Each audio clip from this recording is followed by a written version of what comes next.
Hey there, it's Leslie at Leslie's Cookies and Treats, and today let's go to the beach.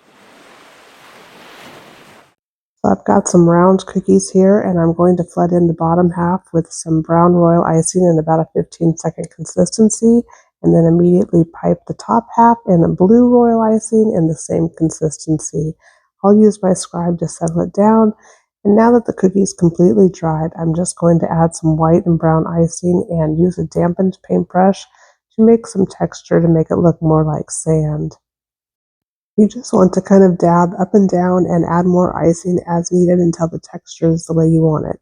And now I'm going to make some waves. So I put a line of white royal icing in a 15-second consistency. It can also be a little bit stiffer, that would be fine.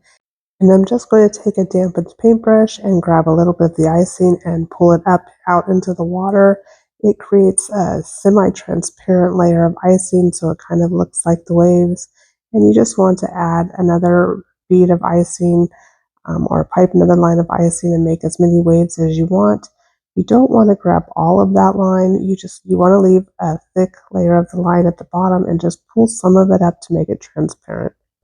And that's it. These little beach cookies are done and you're ready to head off to the beach.